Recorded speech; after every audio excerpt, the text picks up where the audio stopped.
Chaque année, en hommage au Conseil national de la résistance, le Rassemblement des Glières invite des intervenants. Ils viennent avec leurs idées et leurs histoires. Ils échangent sur le monde, ce qu'il a été, ce qu'il est et ce qu'il sera. Alors il y a des tables, des micros et un public qui pose des questions. Et comme on fait ça le comble, on a décidé de les enregistrer, pour que même loin, vous puissiez en bénéficier. On appelle ça l'éducation populaire, et ça commence maintenant. Bonne écoute. Bonjour à toutes et tous, vous m'entendez bien ? Donc c'est moi qui suis chargé, pas d'animer, mais enfin de lancer le débat et puis voilà, d'encadrer nos deux invités. Donc la première chose que je voulais faire, c'est remercier le CRHA sur son engagement pour la Palestine. Parce que quand il nous a proposé de faire une conférence sur la Palestine avec Salah Hamouri, bien sûr qu'on a répondu tout de suite. Il est coupé. Ça marche ? Voilà, donc ça marche mieux. Donc je disais que je voulais remercier le CRHA pour cette initiative de conférence, puisqu'il est quand même dans la tradition du CRHA de mettre la Palestine au cœur de ses débats et de ses interventions sur le plateau des Glières. Et ça fait partie d'un pôle important de la résistance. Donc ceci étant dit, on va resituer le contexte qui n'est pas facile actuellement parce que vous savez qu'en 2023, Israël proclame que c'est les 75 ans de la création de l'État d'Israël, mais c'est surtout pour les Palestiniens les 75 ans de la Nakba, la catastrophe, c'est-à-dire l'exode, l'exil, la déportation et les misères qui en découlent. Ça fait donc 75 ans que la communauté internationale est interpellée, que les résolutions de l'ONU ne sont pas appliquées et que la lutte du peuple palestinien continue. Donc dans ce débat sur le thème Palestine, apartheid et récit interdit, donc on aura donc Anne Toyon, qui est la vice-présidente de l'AFPS, qui a fait de nombreuses missions en Palestine, qui a l'habitude de faire des débats avec Salah, et celui, bien sûr, notre invité d'honneur, Salah Hamouri. Donc Salah est un jeune avocat franco-palestinien, puisque sa maman est née à Bourg-en-Bresse, française. Donc il vivait à Jérusalem, c'est un résident de Jérusalem. Il est avocat, donc il travaillait avec l'association Adamer pour défendre des prisonniers politiques palestiniens. Donc il est tout jeune, il n'a pas 40 ans, il a déjà passé 10 années en prison parce que c'est un danger pour Israël. Et depuis 5 mois, il a été expulsé, il est déporté, il aime bien ce terme, il vous le répétera. Il a été déporté de sa ville de naissance et envoyé en France. Alors c'est sûr qu'il y a des associations comme le CRIF qui aujourd'hui ne représentent pas les intérêts de tous les juifs, mais représentent d'abord les intérêts, dans les déclarations, les intérêts de l'État d'Israël, et il fait des menaces journalières contre Salah. Il faut savoir que Salah a été harcelé quand il vivait en Palestine, emprisonné à plusieurs reprises, 10 ans de prison, et aujourd'hui en France, partout où il se déplace, et heureusement pas ici, partout où il se déplace, il y a des menaces, il y a de groupes sionistes, dont le CRIF. Voilà, ça c'est l'introduction pour poser le décor. Donc vous comprendrez que Salah est très fatigué, il a accepté de faire beaucoup de conférences. Et on va donc dérouler, je vais donner la parole en premier lieu à Anne Toyon. Après il y aura Salah, et puis on prendra une série de questions aussi plus tard dans la salle. Bon, j'ai oublié de me présenter, Roland Fichet, je suis président du groupe local AFPS de Haute-Savoie. Voilà, merci.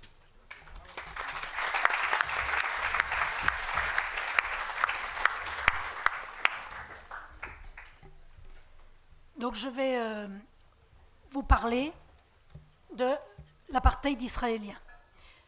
Mais avant de parler de l'apartheid israélien, je vais, comme Roland l'a fait, revenir à la Nakba. Parce que si on ne comprend pas ce qu'est la Nakba, on ne comprend pas les objectifs de l'apartheid israélien. Et donc cette Nakba, c'est la catastrophe pour les Palestiniens, c'est l'exode, l'expulsion de 800 000 Palestiniens, mais c'est surtout et avant tout un projet colonial et la dépossession. Tout ça est au cœur. Pourquoi chasser les Palestiniens de leurs terres? Pour récupérer leurs terres. Et on parle de colonisation, de peuplement, et on peut même aller plus loin et parler de colonisation, de remplacement.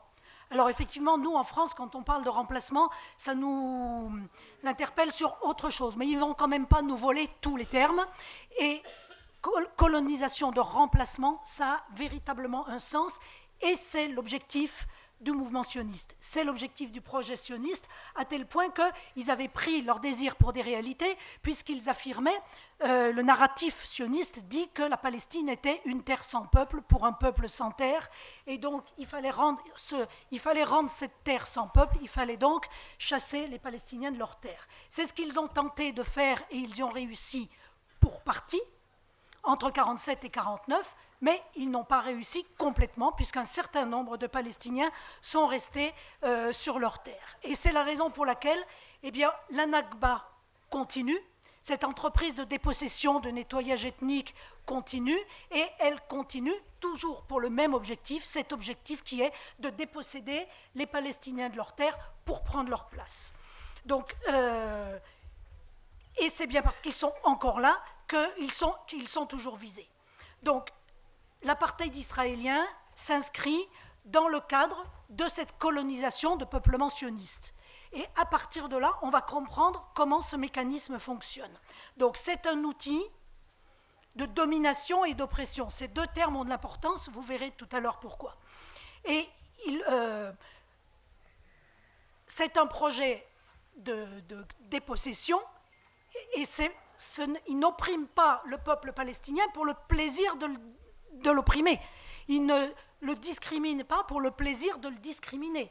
Il l'opprime et il le discrimine toujours dans le même objectif, qui est l'objectif de le déposséder et du remplacement. Alors, avant d'avancer plus loin sur l'apartheid israélien, il faut comprendre ce qu'est l'apartheid. Alors, si j'en juge par les têtes que je vois dans la salle, pour un certain nombre d'entre vous, ça renvoie bien évidemment à un combat que nous avons mené il y a quelques décennies contre le régime de discrimination et d'oppression qui avait cours en Afrique du Sud jusque dans les années 90. Mais on ne définit pas l'apartheid par comparaison avec le régime d'Afrique du Sud. Il a une définition juridique qui s'est construite au fil du temps en droit international. Et la première fois qu'il est question d'apartheid en droit international, c'est dans la Convention pour l'élimination des discriminations raciales, où sont condamnées les discriminations raciales et l'apartheid. Mais on en reste là, on ne le définit pas plus que ça. Ensuite, en 1973, donc on était en plein apartheid en Afrique du Sud, il y a la Convention pour l'élimination et la répression du crime d'apartheid. Et là, on a une première définition du crime d'apartheid. Le crime d'apartheid est constitué par les actes inhumains commis en vue d'instituer ou d'entretenir la domination d'un groupe racial d'êtres humains sur n'importe quel autre groupe racial d'êtres humains et d'opprimer systématiquement celui-ci. Alors là, je fais tout de suite une petite parenthèse parce que je sens que certains d'entre vous sont choqués par l'usage du terme groupe racial. Alors, je vous rappelle qu'on est en 1973. C'est la Convention pour l'élimination des discriminations raciales, c'est 1965. Par contre, discrimination raciale, je pense que tout le monde voit ce que ça veut dire, et racisme aussi. Donc, déjà en 1965, la Convention pour l'élimination des discriminations raciales parlait de discrimination fondée. Alors, ils employaient à l'époque le terme race, qui n'est plus employé maintenant, sur la race, la couleur, les origines, l'ascendant, etc. Et ensuite, ont été définis la notion de groupe racial comme un groupe qui s'est constitué dans un contexte sociologique particulier.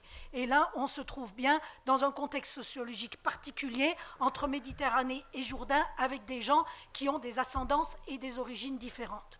Voilà, donc si vous voulez, on pourrait aller plus à fond dans cette question-là, mais je ne pense pas que ça soit la question primordiale.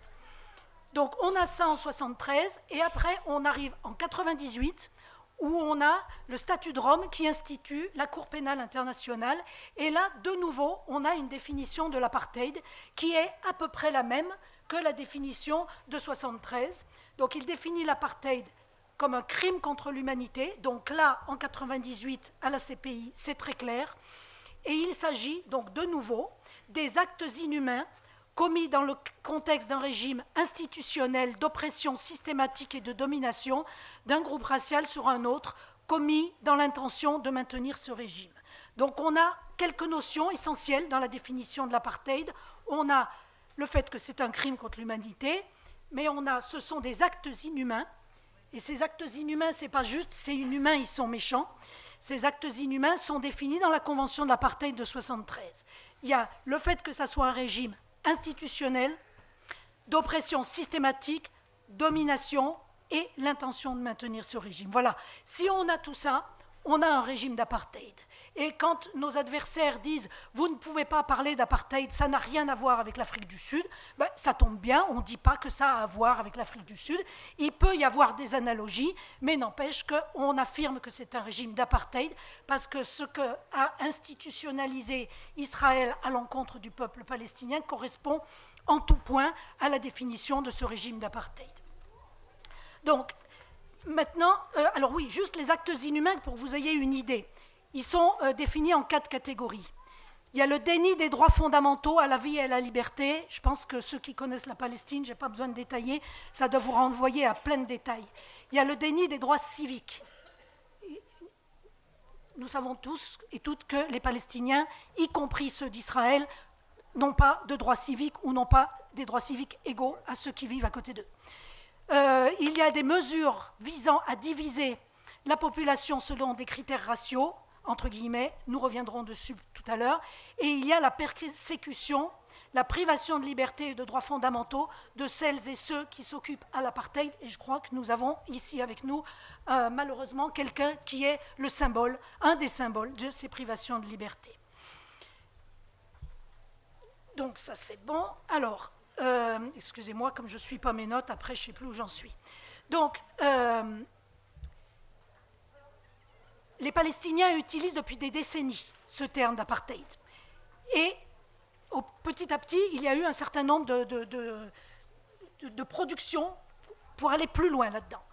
Quelque chose qui a été très important, un virage très important, c'est le tribunal Russell pour la Palestine en 2011, qui a mis les bases de toute l'analyse de l'apartheid israélien et a commencé par quelque chose de très important qui est la fragmentation du peuple palestinien.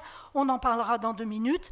Après, on a eu un rapport de 2017 d'une commission de l'ONU par Virginia Taylor et Richard Falk qui eux aussi ont mis en évidence la fragmentation du peuple palestinien comme outil d'oppression.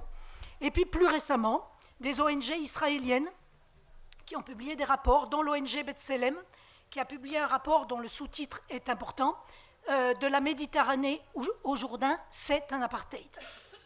Donc l'association B'Tselem étant une association de défense des droits humains israélienne. Et après, on a eu des gros rapports qui sont sortis il y a 2 ans et 3 ans, celui de Human Rights Watch, celui d'Amnesty International, l'OLP a sorti un rapport, et plus récemment, il y a quelques mois, l'organisation de défense des droits humains palestinienne, Al-Haq, qui a sorti un rapport. Et toutes vont dans le même sens et disent qu'Israël fait subir un régime d'apartheid au peuple palestinien dans son ensemble. Alors pourquoi dans son ensemble est important ? Parce qu'un des outils, une des spécificités de l'apartheid israélien, c'est justement d'avoir fragmenté le peuple palestinien avec un certain nombre d'objectifs, mais surtout pour le diviser, et diviser pour mieux régner, diviser pour empêcher de lutter, diviser pour empêcher de résister. Donc, dès l'origine, on a vu, dès le début de la création de l'État d'Israël, tout d'un coup, on s'est trouvé avec deux catégories, même avec trois catégories de Palestiniens. Les Palestiniens qui avaient été chassés, qui ont été expulsés, victimes du nettoyage ethnique et qui sont retrouvés hors de leur terre natale. Les Palestiniens qui sont restés dans cette terre qui est devenue ensuite Israël et qui se sont trouvés sous régime civil israélien, mais on le verra plus tard, victimes de très nombreuses discriminations. Et puis les Palestiniens qui étaient de l'autre côté de la ligne verte, qui étaient des Palestiniens qui étaient jusqu'en 1967 sous administration jordanienne. Donc un même peuple avec des conditions juridiques, géographiques et politiques différentes. Et puis au fil du temps, il va y avoir une quatrième catégorie qui va arriver, donc sous administration jordanienne vont devenir des Palestiniens sous régime israélien occupé, sous régime militaire occupé, et puis une catégorie de Palestiniens très particulière qui sont les Palestiniens de Jérusalem. Donc les Palestiniens d'Israël, ils sont soumis aux droits civils et aux tribunaux civils israéliens. Les réfugiés ou en exil, alors on peut dire qu'ils ne sont pas soumis à la loi israélienne. Eh bien si, parce que c'est bien la loi israélienne qui leur interdit de faire valoir leur droit au retour, qui pourtant est reconnu par la résolution 194 des Nations Unies. Ensuite, on a les Palestiniens de Cisjordanie et de Gaza, donc du territoire occupé, qui sont, eux, soumis aux droits militaires et aux tribunaux militaires israéliens.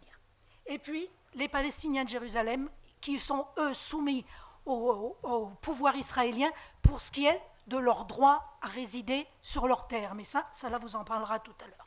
Donc, ce système de fragmentation permet de maintenir le peuple palestinien dans une situation où ils ne peuvent pas se rencontrer, se déplacer, vivre ensemble, exercer leurs droits collectifs, exercer leur droit à l'autodétermination, et bien entendu, et voilà. Et en plus, cette division artificielle permet à Israël de masquer la continuité de ses politiques. On a vu la continuité de dépossession, la colonisation, cette entreprise de dépossession, c'est exactement la même en Israël qu'en territoire occupé, mais ça ne s'appelle pas pareil. Mais si on parle de colonie en Israël, immédiatement on se fait taxer d'antisémite parce que, mais ceci dit, 93% de la terre en Israël est possédée par l'État israélien et par ses groupes et par ses annexes Fonds national juif et ainsi de suite. Et ce sont des terres qui ont été confisquées suite à une loi qui permet de confisquer la terre des absents. Forcément, ils sont absents, ils ont été chassés. Et à partir du moment où ils sont absents, l'État récupère la terre. Donc on est dans une entreprise de dépossession partout qui ne s'appelle pas pareil, mais c'est la même chose. De la même manière, des maisons sont détruites du côté israélien, des maisons sont détruites en territoire occupé. C'est la même politique, mais ça ne dépend pas de la même loi. Donc on a l'impression que ça n'est pas la même chose. Voilà pour la fragmentation. Donc on a bien, dans toutes ces situations, on a, que ce soit en Israël, à Jérusalem, en territoire occupé, deux populations qui se côtoient, qui ne sont pas soumis au même régime, parce que même les citoyens israéliens, les Palestiniens citoyens d'Israël, ont des lois discriminatoires à leur encontre. Et ils ne sont pas soumis au même régime et ils sont systématiquement discriminés. En Israël, les Palestiniens sont exclus de nombreux emplois.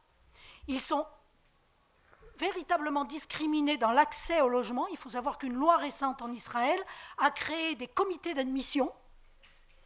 Ces comités d'admission, ça veut dire que quand quelqu'un veut s'installer dans un quartier, il doit avoir l'aval du comité d'admission. Inutile de vous dire que quand un Palestinien veut s'installer dans un quartier juif, il n'a jamais l'aval des comités d'admission. C'est juste un exemple. Il y a plus de 65 lois discriminatoires. Les villes et les villages palestiniens en Israël sont discriminés au niveau du budget, au niveau de l'éducation, au niveau de la santé, au niveau des services publics. On pourrait continuer comme ça longtemps. À Jérusalem, les Palestiniens sont discriminés sur leur droit de résidence. Et en Cisjordanie, eh bien, ils sont discriminés du fait qu'ils ne dépendent pas des mêmes lois. Les colons qui vivent en Cisjordanie dépendent du droit civil israélien, alors que les Palestiniens dépendent d'un droit militaire dont ils ignorent pour la plupart du temps le contenu, parce que les peuvent être décrétés à tout moment, ça c'est une zone militaire, et une nouvelle loi est décrétée, et ils la prennent au moment où ils sont arrêtés pour avoir violé cette loi. Donc on a vu les pratiques, on a vu la fragmentation. Ce qui est très important, c'est le fondement juridique de l'État d'Israël et ses lois. Je ne vais pas beaucoup détailler, mais il y a deux axes principaux qui permettent d'institutionnaliser ce régime d'oppression et de domination. Ce sont toutes les lois qui sont liées à la terre. Je vous ai parlé tout à l'heure de la loi des absents. Et toutes les lois qui sont liées à la nationalité et à la citoyenneté. Tout juif, où qu'il réside dans le monde, a droit à la citoyenneté israélienne. La citoyenneté israélienne pour les Juifs n'est pas liée à leur présence sur la terre. C'est totalement l'inverse pour les Palestiniens. C'est-à-dire que les Palestiniens qui sont restés en Israël ont le droit à la citoyenneté israélienne. Par contre, tous ceux qui sont de là et qui ont été expulsés, Israël leur dénie le droit d'avoir cette citoyenneté, mais surtout, ce n'est pas tant le droit à la citoyenneté qui est problématique, c'est qu'il leur dénie le droit de venir vivre sur leur terre. Donc on a là une distorsion absolument énorme. Voilà, donc je ne vais pas détailler sur les lois, mais je pense que vous avez compris l'esprit de tout ça. Pour couronner toutes ces lois, 2018, loi dite de l'État-nation, du peuple juif, qui grave dans le marbre, puisqu'il n'y a pas de constitution en Israël, il y a des lois fondamentales qui constitutionnalisent, qui dit que seul le peuple juif a droit à l'autodétermination. Et qui dit également autre chose d'extrêmement important, qui considère la colonisation comme une valeur nationale. Donc là, la boucle est bouclée par rapport à ce que je vous disais au tout début. C'est bien ce régime qui institutionnalise les discriminations entre juifs et non-juifs et qui enracine la suprématie des uns sur les autres. Restait quelque chose d'important dans la définition, la nécessité, la volonté de maintenir le régime. Alors on en a, c'est pareil, multiples exemples de la volonté de maintenir ce régime. Si Israël n'avait pas l'intention de maintenir son régime d'oppression et de domination, il n'aurait pas annexé Jérusalem-Est. Il n'aurait pas installé 700 000 colons en territoire occupé. Si Israël n'avait pas l'intention de maintenir le régime, il y a longtemps que l'occupation serait terminée. Donc on a là autant de preuves de la volonté de maintenir ce régime. Revenons à la base, pas juste pour le maintenir et pour les opprimer, mais pour s'emparer de toute la terre. Alors, entre nous, quand on discute, on a l'habitude de dire « ils leur pourrissent la vie pour qu'ils partent ». Mais voilà, c'est ça, ils leur pourrissent la vie pour qu'ils partent et pour qu'ils laissent leur terre. Sauf que, eh bien, les Palestiniens, ils ne partent pas, ils sont toujours là, ils résistent et ils n'ont pas du tout l'intention de partir. Et je vais passer la parole à Salah qui va nous dire comment, effectivement, il résiste.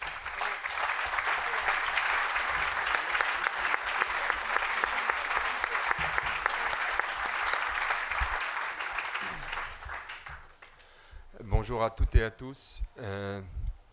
Tout d'abord, merci pour l'invitation d'être parmi vous aujourd'hui. Je tiens surtout au début de vous remercier pour tout le soutien et la solidarité que vous avez mené depuis des années, pas que avec Salah Hamouri en tant que prisonnier, mais aussi avec tous les prisonniers politiques palestiniens et aussi avec le peuple palestinien. Pour nous, votre combat ici en France était et continue d'être un moyen très important pour notre lutte et pour notre résistance. Aujourd'hui, ça fait 5 mois que je suis déporté depuis la Palestine, après une longue chaîne d'harcèlement qui a duré plus de 20 ans. En total, j'ai passé 10 ans en prison. À l'âge de 15 ans, j'étais blessé à balle, que je l'ai toujours dans ma jambe comme souvenir de l'occupation, à l'âge de 15 ans. Plusieurs mesures d'oppression. Ma famille a été expulsée de la Palestine en 2016, plusieurs fois interdit de rentrer en Cisjordanie, arrestation à domicile, et ça n'arrête pas et ça continue jusqu'à aujourd'hui. Comme elle l'a dit, Anne, 75 ans après la Nakba aujourd'hui, pour moi la Nakba n'a pas arrêté. Moi, d'être déporté depuis la Palestine à l'âge de 38 ans, j'ai mieux compris au moment que j'étais menotté mains et pieds dans l'avion et accompagné par la police israélienne jusqu'à Roissy. J'ai mieux compris ça veut dire quoi la Nakba, et j'ai mieux compris le sentiment des réfugiés palestiniens qui étaient mis dans les bateaux et dans les camions et envoyés dans les pays autour de la Palestine. Je vais commencer par la question de Jérusalem. Moi, je suis né à Jérusalem. Mon père est palestinien, ma mère est française. C'est pour ça que j'ai la nationalité française. Mais le reste des gens qui sont nés à Jérusalem, les Palestiniens, n'ont pas de nationalité. Tu es né sans nationalité. Tu es né avec une carte de résidence qui te permet de vivre à Jérusalem, mais il faut prouver. Là, je veux parler de ça, mais les gens n'ont pas de nationalité, ni israélienne, ni palestinienne. Ils n'ont que la carte de résidence. Et moi, parce que ma mère est française, j'ai eu la nationalité française. Alors, les Israéliens, depuis, parce que comme la ville elle était occupée à deux parties, une partie en 48 et une partie en 67, la partie qui était occupée en 48, les villages palestiniens, la majorité des villages palestiniens, ils étaient détruits et la population elle était massacrée et envoyée à l'exil, que ce soit par exemple Lifta, Deir Yassin et d'autres villages qui entourent Jérusalem. La deuxième partie de la ville elle était occupée en 67.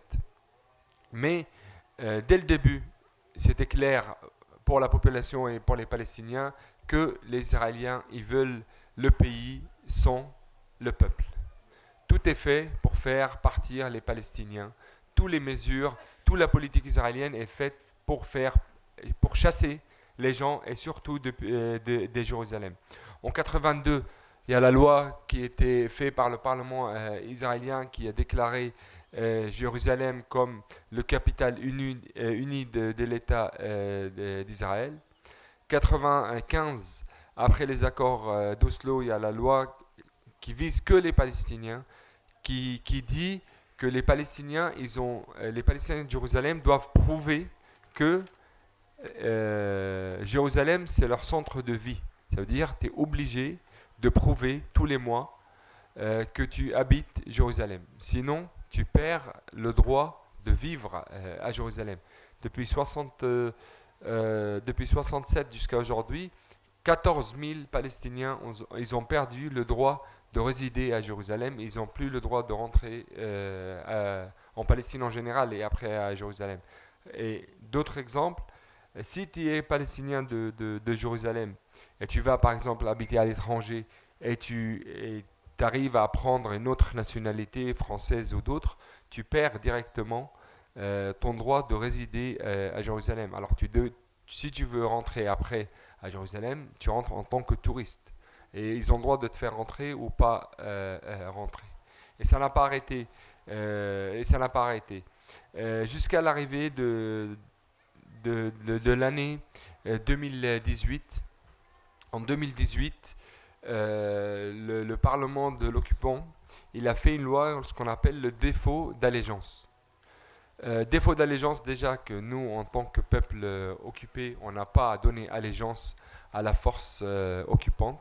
Cette loi, cet défaut d'allégeance qui est basé sur un dossier de sécurité secret, qui a donné le pouvoir au ministre de l'Intérieur israélien de révoquer la carte de résidence des Palestiniens de Jérusalem sous prétexte de défaut d'allégeance. Alors moi et 13 d'autres ont été visés par cette loi. Moi par exemple, jusqu'à aujourd'hui, mes avocats n'ont pas vu aucune preuve dans le dossier. Même dans la cour district ou la cour suprême, mes avocats, ils étaient toujours face à un dossier de sécurité secret où on ne sait pas il y a quoi dans le dossier. Alors on était 14 visés par cette loi, et à moi et 9 autres prisonniers et 4 parlementaires. Moi, au moment de ma libération, j'étais déporté en France. Les 8 autres prisonniers, on ne sait pas quand est-ce qu'ils vont être libérés, alors on ne sait pas leur destination, où est-ce qu'ils vont être envoyés. Les 4 parlementaires, leur carte de résidence elle a été révoquée et ils étaient pris en force et envoyés dans les territoires de l'autorité palestinienne à Ramallah. Et depuis, ils vivent dans une situation où ils n'ont pas de papier, ils n'ont pas le droit de circuler, et ils n'ont pas le droit de voyager. Ils ont devenu apatrides dans leur propre pays, ils ont devenu sans papier dans leur propre patrie. Et après, en février 2023, le Parlement israélien aussi, il a élargi le pouvoir du ministre de l'Intérieur, pas que pour révoquer la carte de résidence des Palestiniens de Jérusalem, mais aussi de révoquer la nationalité israélienne des Palestiniens qui vit dans les territoires occupés en 1948, sous subvention que ces gens-là ils reçoivent de l'aide économique et financière de la part de l'autorité palestinienne. Et il y a déjà une liste de 230 anciens prisonniers que les renseignements israéliens ils ont publié leur nom en disant que ces gens-là ils reçoivent de l'aide financière de la part de l'autorité palestinienne.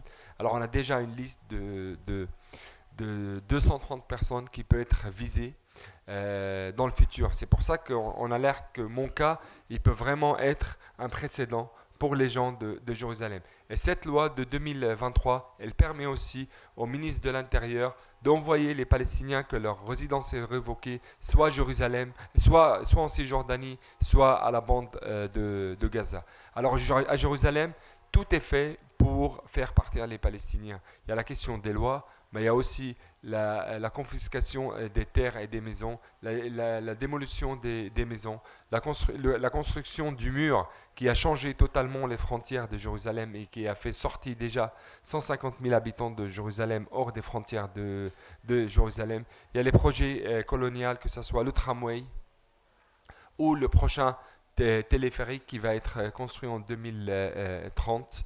Il y a aussi le plan de la destruction de 2 quartiers, à Silouane, le quartier Al-Boustan et le quartier Sheikh Jarrah. Alors, tout est fait pour faire partir les Palestiniens. Et la mairie de Jérusalem ne le cache pas. Si vous allez sur le site de la mairie, vous voyez clairement que le plan, c'est d'avoir une majorité israélienne de 70% et une minorité palestinienne dans 2030. Ça veut dire d'ici à 7 ans, à Jérusalem, les Israéliens, pour appliquer ce plan, ils sont obligés de se débarrasser de au moins encore 200 000 habitants de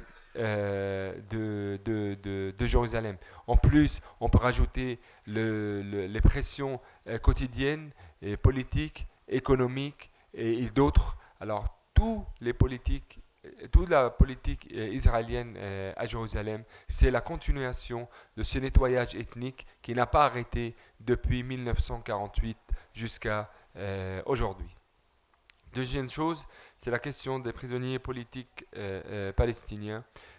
Aujourd'hui, Dans les prisons israéliennes, il y a 5000 prisonniers politiques palestiniens, 1000 prisonniers en détention administrative, 160 enfants, 40 femmes, 1000 prisonniers malades, 300 prisonniers qui ont passé plus que 20 ans dans les prisons israéliennes, 40 qui ont passé plus que 25 ans, et il y en a une dizaine qui ont passé plus que 30 et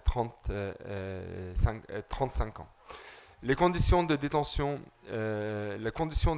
des prisonniers politiques palestiniens sont tout faits pour briser vraiment et casser la mentalité, la psychologie de ces prisonniers et les détruire et les rendre en charge sur leur famille et sur leur société au moment de leur libération. Je ne vais pas être trop long là-dessus. Je vais commencer par la détention administrative. La détention administrative, c'est une loi qui a été faite par le mandat britannique avant l'occupation de 1948 et après les Israéliens ils l'ont appliqué sur les Palestiniens. C'est un ordre militaire qui permet à l'armée israélienne d'arrêter un Palestinien pour une période entre 1 mois et 6 mois. Ces périodes sont renouvelables. Tu ne sais pas combien de fois cet ordre peut être renouvelé. Tu peux passer des mois et des années dans cette façon de détention. Cette détention est basée sur un dossier de sécurité secret. Moi, je l'ai vu en tant que prisonnier, mais aussi je l'ai vu en tant qu'avocat. Ce dossier, il reste discret entre le procureur militaire et le juge militaire. Ni l'avocat, ni le prisonnier a accès à ce dossier. Alors, tu ne peux pas savoir pourquoi tu es en prison. Aujourd'hui, il y a 1000 prisonniers en détention administrative. Parmi eux, il y a 11 enfants. Des enfants de l'âge de 12, 13, 14 ans jusqu'à l'arrivée de l'âge de 18 ans. Il y a des Palestiniens de Cisjordanie surtout qui ont passé plus que de 12 et 13 ans en détention administrative sans savoir pourquoi ils sont détenus et sans savoir pourquoi ils sont en prison. Cette façon arbitraire de détention, elle est utilisée systématiquement en Cisjordanie et Jérusalem juste pour détruire la vie des Palestiniens. Ils choisissent les moments critiques dans la vie des gens pour les arrêter en détention administrative. Ils ne le cachent pas, ils le déclarent clairement. Par exemple, moi c'était le fiancé de Dana qui était avec nous l'autre jour, qui devait se marier en août. Il y a un mois, ils l'ont appelé, ils l'ont dit on sait que ton mariage il va être en août, prépare-toi, on vient te chercher. Et ils sont rentrés, ils l'ont arrêté. Aujourd'hui, il est en détention administrative, juste pour pas qu'il se marie en août. Il y en a d'autres qui s'étaient utilisés pour pas qu'ils finissent leurs études, pour toute raison, pour casser la vie des gens et utiliser cette détention. Il y a aussi les enfants. Les enfants aussi sont détenus dans des conditions de détention très très difficiles. Aucun droit des enfants est respecté par les Israéliens. Les enfants sont jugés dans les mêmes tribunaux militaires illégaux que les prisonniers adultes. Israël, malgré qu'elle avait signé la Convention des droits des enfants, elle refuse jusqu'à aujourd'hui d'établir un tribunal spécial pour les enfants. Ces enfants, ils sont jugés pour des peines, des mois et des durées très très très longues.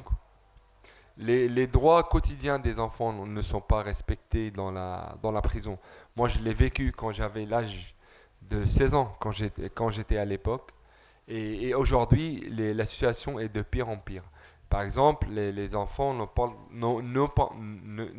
le droit de continuer leurs études pendant les mois et les années de détention. Il y a des enfants qui peuvent passer des mois et des mois et des mois sans pouvoir visiter leurs parents.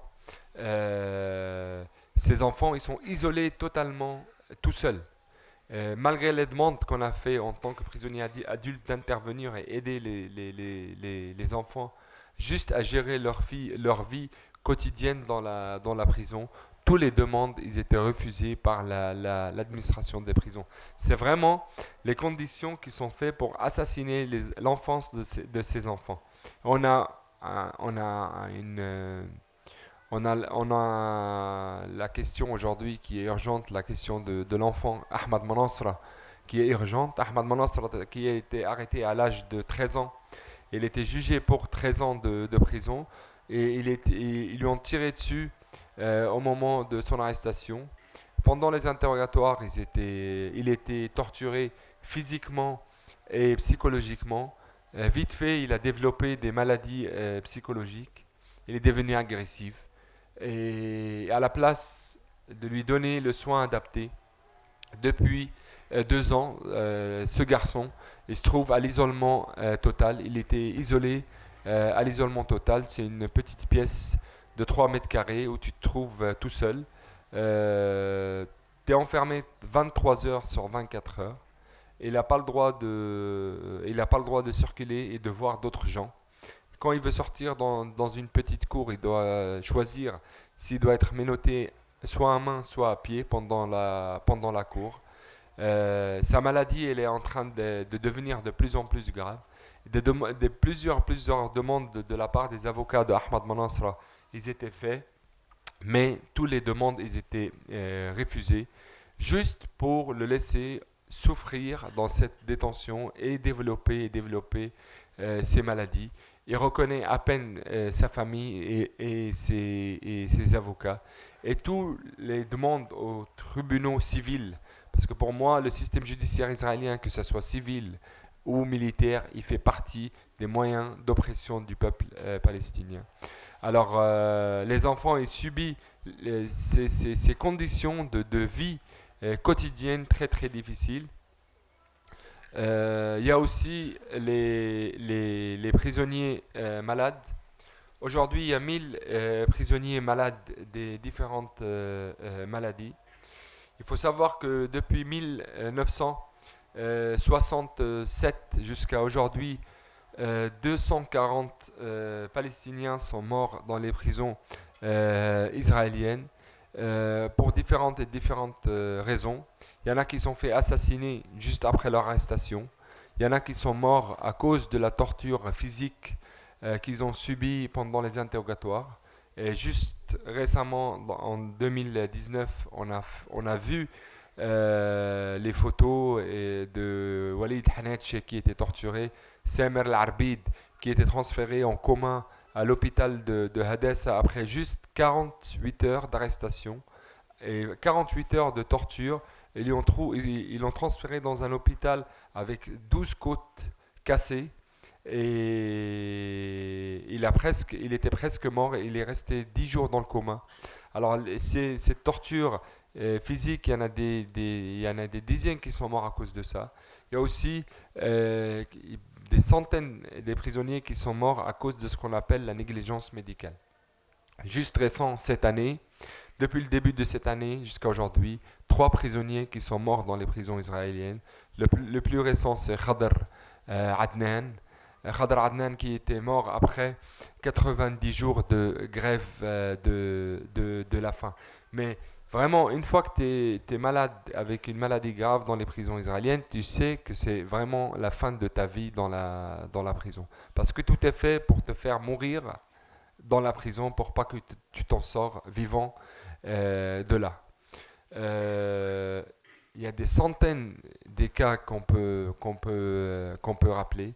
Moi, je me souviens en 2008, Sultan El-Wili qui avait passé 23 ans en prison du plateau du Golan occupé, qui était avec moi dans la même cellule.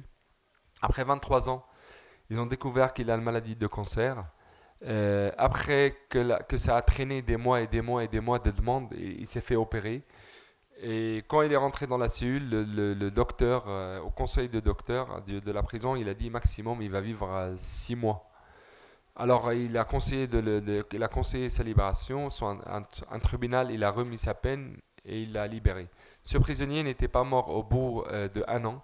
Alors le même tribunal, il a essayé de le remettre en prison parce que les calculs du docteur, ils étaient pas bien. Alors c'est dans cette mentalité que les Palestiniens ils vivent quand ils sont malades dans les prisons israéliennes. Aujourd'hui, il y a Walid Daqqa, qui est un prisonnier palestinien des territoires occupés en 1948. Il est en prison depuis 37 ans. Il est malade, il a le cancer. Et une partie de ses poumons il était enlevé. Il ne reçoit pas le soin adapté.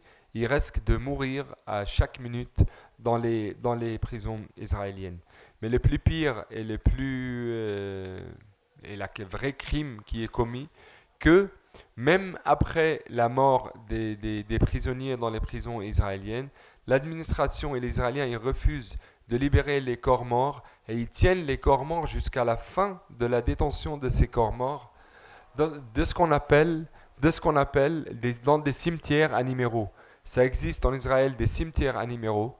Aujourd'hui, il y a 13 corps morts des prisonniers palestiniens qui s'étaient morts dans les prisons israéliennes, que les Israéliens continuent de garder en détention ces corps morts, juste pour la continuité de la torture des familles, la torture des proches, la torture de la société palestinienne.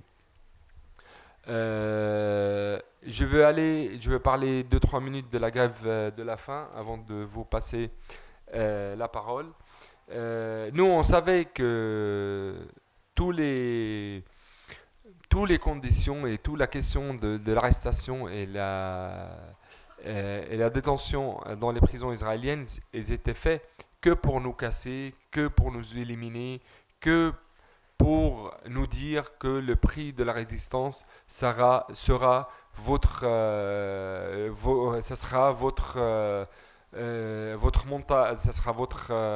mentalité, votre psychologie. Alors nous, on a aussi, pour nous, c'était hors de question qu'on les laisse nous détruire. Alors on a tout fait l'inverse pour rendre utiles les mois et les années dans les prisons israéliennes. On l'a fait de plusieurs manières. Mais on avait aussi la grève de la faim. La grève de la faim, c'était notre moyen stratégique de défendre nos droits et de défendre notre dignité et de défendre notre vie quotidienne dans la prison. Parce que je dis notre dernier moyen de lutte et notre moyen stratégique parce qu'une grève de la faim, c'est pas un mot qu'on le dit comme ça. L'organisation de la grève de la faim, c'est pas juste une phrase où tu te dis allez, je vais me mettre en grève.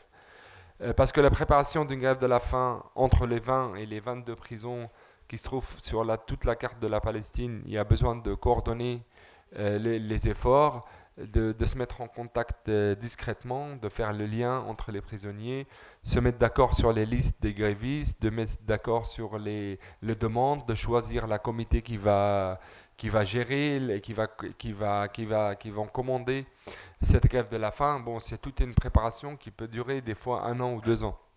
Mais le jour de la déclaration de la grève de la faim, c'est vraiment là où les Israéliens ils peuvent faire des crimes de guerre contre les grévistes juste pour les obliger à arrêter la grève de la faim. Moi, j'en ai fait 2 de grève de la faim, 2011 et 2022. Une qui a duré 15 jours et une qui a duré 20 jours.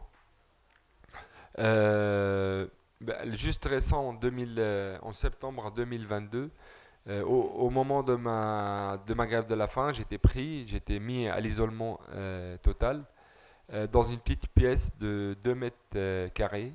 Il n'y a pas de fenêtre. Il y a un petit lit attaché au sol, un petit matelas, un drap. Et tout le reste de mes biens, il était confisqué par l'administration. Devant le lit, il y avait un petit mur et des toilettes derrière. Il y a une caméra sur ma tête 24 heures sur 24 heures. Il y a le porte blindé avec un grillage de 5 cm où le gardien il peut venir te voir. Et une bouteille d'eau. Même le sel qui était important pour nous en tant que grévistes, il était confisqué par l'administration de prison. Alors des pressions quotidiennes, ils étaient faites par l'administration de prison. Par exemple, après quelques jours de grève, tu peux à peine dormir 4-5 heures dans une journée entière. Alors ils te laissent dormir. Et après 1 heure, 2 heures, alors qu'ils te voient sur la caméra, ils viennent, ils rentrent, ils disent réveille-toi, on veut fouiller la chambre, à la cellule, alors que la cellule est déjà vide, alors il n'y a déjà rien dans la cellule. Une fois que tu es réveillé, ils viennent à chaque fois te proposer à manger, de dire voilà le menu, tu peux choisir ce que tu veux, juste pour t'affaiblir. Pour prendre la douche, il faut faire des demandes, tu sors ménoté pour faire la douche, ils t'obligent à marcher pour aller dans une petite douche. Ça nous est arrivé en 2011, dans une section, on était 80 grévistes, que les gardiens, après 10 jours de grève, ils ont installé des grands ventilateurs sur les portes des cellules. Ils ont démarré les ventilateurs. 10 minutes après, on a vu rentrer des prisonniers des droits communs israéliens. Ils ont installé leur barbecue derrière les ventilateurs. Ils ont démarré les barbecues juste pour qu'on sente l'odeur de la viande et les oignons et tout ça. Alors il y a vraiment des crimes quotidiens qui peuvent être faits par l'administration de prison. Ça arrivait une fois dans les années 80 quand il y avait une grève de la faim collective et qu'il y avait beaucoup de solidarité autour de cette grève. Il y avait une décision politique israélienne d'arrêter cette grève n'importe comment. À la façon, il y a un directeur de prison qui a pris en force 3 prisonniers. Il les a attachés au lit. Et la façon, c'est de faire entrer un tube par le nez qui va vers l'estomac et renverser du lait. Mais malheureusement, 2 de ces prisonniers, le tube n'est pas allé dans l'estomac, il est allé dans les poumons. Ils ont renversé du lait et les poumons, ils étaient pleins de lait et les prisonniers, ils étaient morts sur place. Je dis ça parce que c'est vraiment une urgence quand il y a une grève de la faim. C'est un appel d'urgence pour la solidarité avec les Palestiniens qui font la grève. Je ne veux pas être plus long que ça. Moi, aujourd'hui, après 10 ans de prison, de blessures, de déportations et d'autres mesures, je suis de plus en plus convaincu qu'avec vous, on peut remettre la cause palestinienne à sa place, qu'elle soit le centre, parce que depuis 2011 et même avant, il y a cet essai américain, européen et avec les régimes réactionnaires arabes de retirer la Palestine de sa centralité dans la région. C'est qu'avec votre combat et le combat des Palestiniens qu'on va remettre la Palestine au cœur des causes des peuples. Je suis plus convaincu qu'on peut arriver à gagner ce combat parce qu'Israël, elle est comme d'autres occupants autour du monde, qu'un jour où il y aura un fin, comme c'est passé en Algérie, au Vietnam, en Afrique du Sud et ailleurs. C'est notre droit de résister, notre droit de continuer de résister. Et on voit bien aujourd'hui la résistance palestinienne, comment elle s'améliore, et la jeunesse palestinienne, comment elle se révolte partout, que ce soit à Gaza, que ce soit à Jénine, à Naplouse, à Jérusalem, dans les territoires 48. Alors j'espère avec vous qu'on continuera cette démarche de résistance jusqu'à qu'on pourra arracher la liberté et la justice pour le peuple palestinien. Merci.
profite de cette fin de première partie pour donner 3 informations avant que j'oublie de les donner.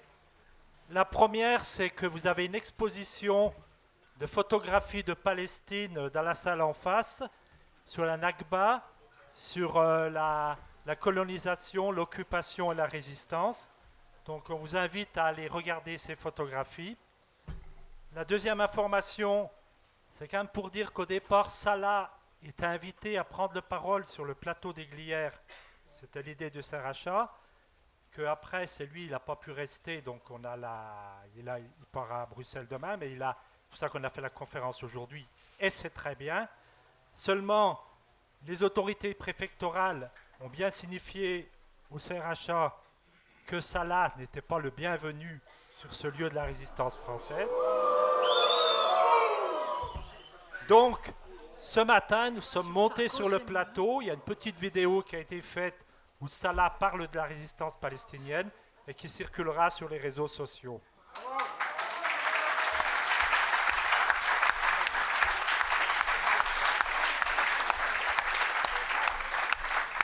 La troisième information, je rappelle qu'il y a quand même un autre résistant qui est en prison en France depuis de trop nombreuses années, Georges Ibrahim Abdallah, et que demain matin, Nicolas, que j'aperçois là-bas, de Toulouse, lira une déclaration du prisonnier politique Georges Ibrahim, et que c'est aussi la Palestine qui sera représentée sur le plateau demain.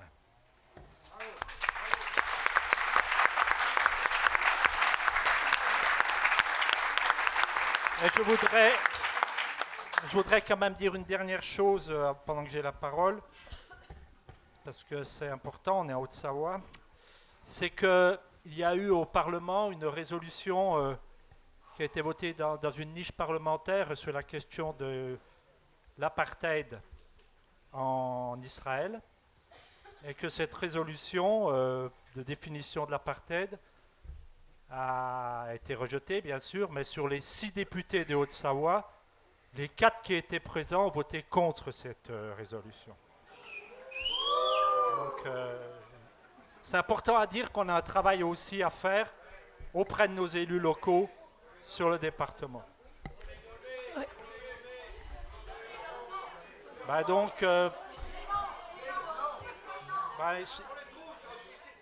Ceux qui étaient là, il y avait Véronique Ruyoton. Pourtant, elle faisait partie par le passé du groupe à vocation internationale France-Palestine. On l'avait vue, elle était venue lors du match de football des amputés pour Gaza face à l'équipe de française d'amputés, où Salah Mourit et Djamna de 2019 après un J donné le coup d'envoi. Véronique Ruyoton, qui est députée de circonscription, était là, on l'a rencontrée. Voilà. Mais on sait, il faut savoir qu'il y a une pression très forte dans le groupe, c'est Renaissance, je crois que c'était En Marche avant, Aurore Berger, toute la clique là, où les députés n'ont pas la liberté vraiment et on leur fait la pression. Mais elle aurait pu ne pas venir aussi. Hein. Il y a aussi l'autre, c'est aussi son collègue Antoine Armand, aussi de la 2e circonscription d'Annecy. Les autres de mémoire, c'est un autre d'En Marche, là, j'ai plus les noms sous la tête, et puis une LR. De toute façon, et les 2 qui n'étaient pas là, il vaut mieux pas venir dans ce cas-là et pas voter, c'est sûr. C'est ce qu'ont fait le PS, il n'y a aucun député du PS qui est venu, donc aucun n'a voté pour ni contre. Il y en a un seul qui était là, Gage, qui a voté contre aussi. Parce qu'elle est pro-israélien. Je vais revenir un peu sur cette histoire de résolution, parce que c'est quand même extrêmement important ce qui s'est passé. C'est le groupe GDR, le groupe communiste, qui a mis à l'ordre du jour de l'Assemblée nationale cette question de l'apartheid israélien. Et il fallait avoir le courage de le faire, parce qu'ils se sont attirés un certain nombre de foudres, mais ce ne sont pas eux qui se sont attirés les foudres les plus importantes. Ceux qui ont eu droit au plus de coups, c'est les députés de la France Insoumise, et particulièrement Ercilia Soudet. Et je pense qu'il est à partir on a ça là avec nous. Il se passe à l'Assemblée nationale des choses absolument monstrueuses. Il y a une brochette de députés Renaissance, je ne sais plus comment, oui, ça doit s'appeler comme ça, qui sont des soutiens inconditionnels d'Israël, quelle que soit la politique menée par Israël. Et on a effectivement Aurore Berger, il y a Lefebvre, il y en a tout un tas d'autres, et c'est une hystérisation complète du débat. Tous ceux qui ont reçu ça là à l'Assemblée, ils sont nombreux, ils ont droit à des lynchages sur les réseaux sociaux, mais il faut vraiment reconnaître que celle qui a le pompon, c'est Ercilia Soudé. Elle est victime d'attaques machistes absolument dégueulasses. Et tout ça parce qu'elle soutient la cause palestinienne et particulièrement Salah. Et tout ça aussi parce que elle a demandé et elle a été élue vice-présidente du groupe de travail contre l'antisémitisme. Et ça, c'est quelque chose qui ne supporte pas que quelqu'un qui soutient la cause palestinienne ose prétendre à avoir une opinion sur la question de l'antisémitisme. Et ça en est au point qu'elle doit faire partie d'une délégation parlementaire qui doit se rendre en Palestine et en Israël, et que le lobby pro-israélien s'est mis en branle pour qu'elle soit interdite de se rendre en Israël et en Palestine. Donc on a autour de tout ça, ce qui fait que les députés qui ont voté cette résolution, on peut considérer qu'ils ont fait preuve d'une forme de courage, surtout pour ceux qui sont dans le groupe Renaissance, mais malheureusement, les courageux, il n'y en a pas eu beaucoup. Et il n'y a eu que 77 votes pour. Si on met bout à bout tous les députés NUPES, on est à 141, je crois. Donc il y en a quand même beaucoup qui ont eu le courage d'aller à la piscine. Et ça, c'est quand même très, très limite. Donc, on a ici, parmi nous, dans un chapiteau à côté, une députée qui a voté la résolution. Sandrine Rousseau a voté la résolution. Les trois groupes dans les trois groupes où il n'y a eu aucun vote contre et aucune abstention, ce sont les groupes GDR, France Insoumise et Europe Écologie Les Verts. Après, il y a eu tout ce qui s'est passé autour du groupe socialiste, où il s'est passé des trucs vraiment... ils avaient décidé d'appeler à voter contre. C'est Gage qui avait fait un lobbying invraisemblable au point que c'était le bureau national du PS qui demandait aux députés de voter contre. Donc au bout du compte, seul Gage est resté et a voté contre. Les autres sont allés boire un café ou à la piscine. Je pense que les championnats olympiques de natation parlementaire vont être très, très bons pour les Français. Voilà, non. Donc on a beaucoup de travail à faire auprès de nos élus pour dépassionner le débat autour de l'apartheid. Arrêter d'en faire un débat sur est-on ou n'est-on pas antisémite quand on critique la politique israélienne. Je crois que là, il faut vraiment qu'on torde le cou à ça, parce que c'est de ça qu'ils ont peur, les élus. Hein. Et puis, expliquer ce qu'est l'apartheid, comme on le fait partout, en leur disant, mais voilà, c'est juste dire les choses comme elles sont. Et c'est juste refuser le deux poids, deux mesures. Pourquoi se bat-on contre les crimes de guerre commis par la Russie en Ukraine, et pourquoi ne dit-on rien contre les crimes de guerre et les crimes contre l'humanité commis par Israël ?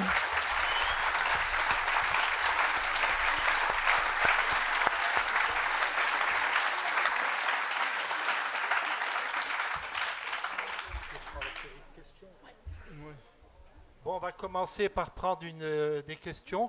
Donc on va prendre 3 questions déjà, on va répondre et on fera par série. Alors peut-être s'approcher pour la poser. Attends, il y a un micro. Et si on peut alterner un homme, une femme, c'est bien. Vous notez les questions. Très court. Très bien.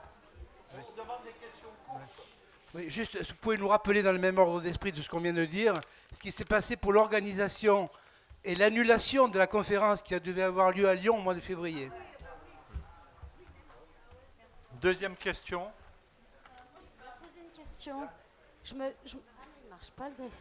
Je me demandais, monsieur, excusez-moi, je n'ai pas retenu le nom, Salah, je me pose la question, comment se fait-il, c'est une question naïve, hein, vous allez me dire peut-être, mais comment se fait-il que l'administration pénitentiaire israélienne redoute les grèves de la faim, puisque leur but c'est d'exterminer les Palestiniens? Est-ce que c'est une question de regard de l'international sur Israël? Voilà. Dernière question dans la première série, une troisième. Oui, vous avancez. Bon, je suis une femme, mais ça va. Alors, moi j'ai une question et une remarque, mais je pose que la question maintenant, et puis je fais la remarque plus tard, si j'ai bien compris. Donc, j'aurais voulu savoir plutôt de l'avocat que du prisonnier. Qu'est-ce que vous pensez de cette proposition de One State of Palestine?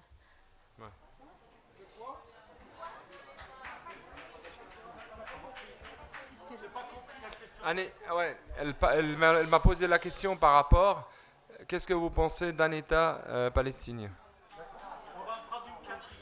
Ouais. Je voudrais d'abord dire à Salah que j'habite à Bourg-en-Bresse, tout près du quartier où votre...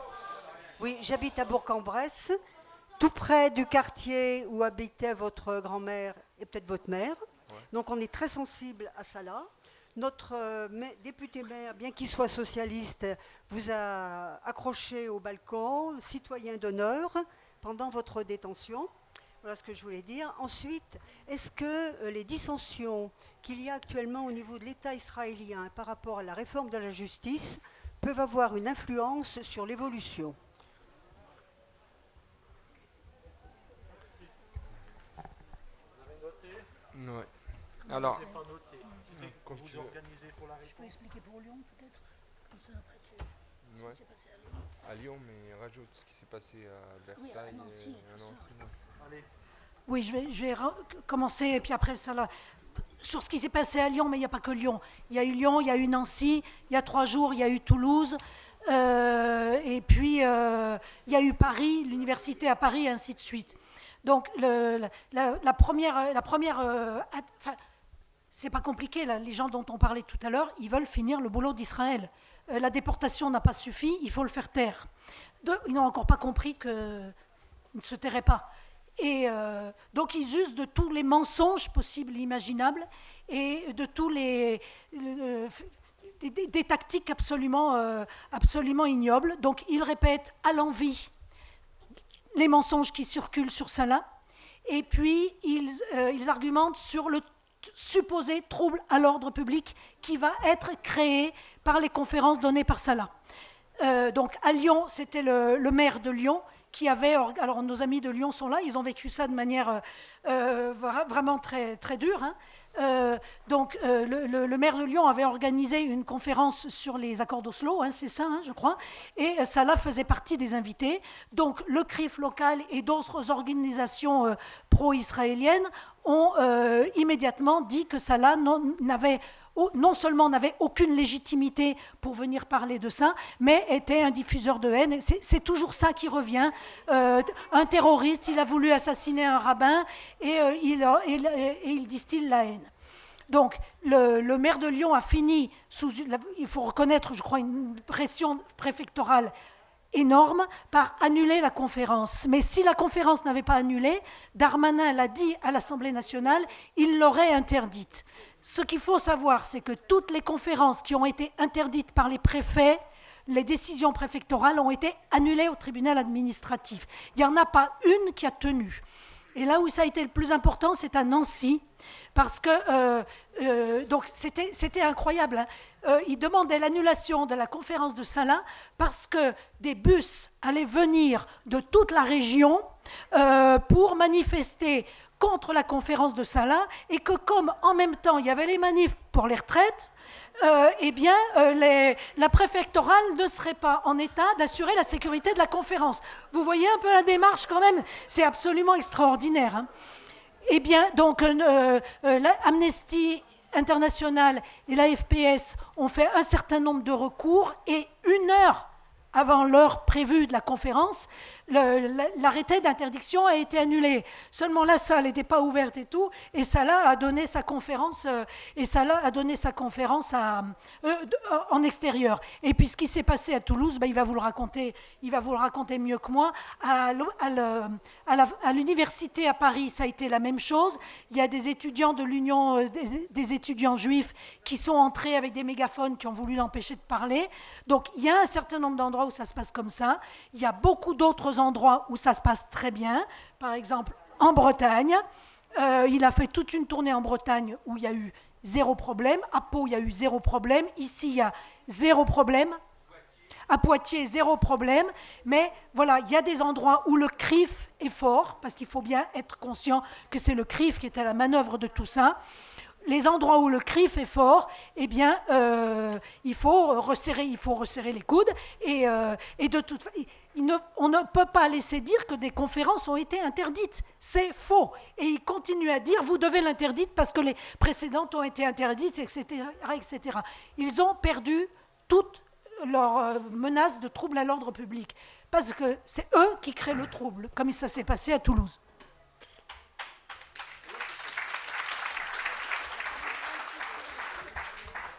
Alors la deuxième question, la grève de la... Tu réponds sur Toulouse. Dis un peu sur Toulouse, oui.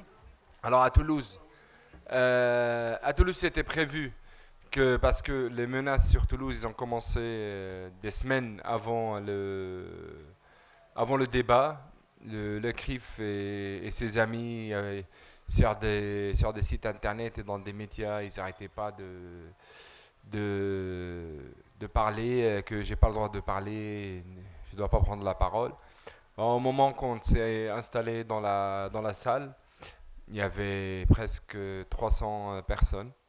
Au moment où j'ai commencé de parler, alors tous les 2-3 minutes, il y avait des gens qui sortaient, qui criaient, qui hurlaient, terroristes, antisémites. Bon, il y avait des amis de la CGT qui faisaient, et d'autres qui ont fait la sécurité. Alors ils les ont mis dehors, jusqu'à le moment qu'est arrivé quelqu'un qui s'est approché d'une table où j'étais, et il a voulu me renverser la table dessus. Il a voulu m'attaquer. Bon, heureusement qu'il y avait les amis.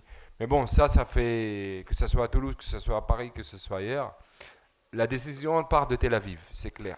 La décision, elle part de Tel Aviv, avec le feu vert des autorités françaises. Ils vont essayer de nous interdire de parler de la Palestine, de la cause palestinienne. Pour moi et pour d'autres, on va pas arrêter. La preuve que je suis là, demain je suis en Belgique, et d'ici à 1 mois et demi, je veux être partout en France. On va pas reculer et on va pas laisser l'occupant israélien se sentir chez lui, ici en France, à nous faire décider ce qu'on doit faire et ce qu'on ne doit pas faire. Ça, c'est hors de question.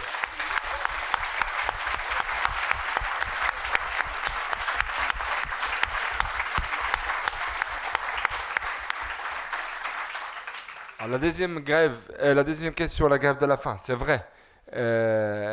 Dans la logique, si ils nous laissent crever dans une grève de la faim, c'est un intérêt. Je dirais c'est un intérêt, mais de l'habitude, quand il y a une grève de la faim en Palestine, ça se passe pas. La situation, elle reste pas calme. Il y a toujours un soulèvement populaire qui est accompagné par par la grève de la faim à l'extérieur des prisons. Alors les Israéliens, pour eux, ils savent que la question des prisonniers politiques dans la société palestinienne, c'est une question très très sensible.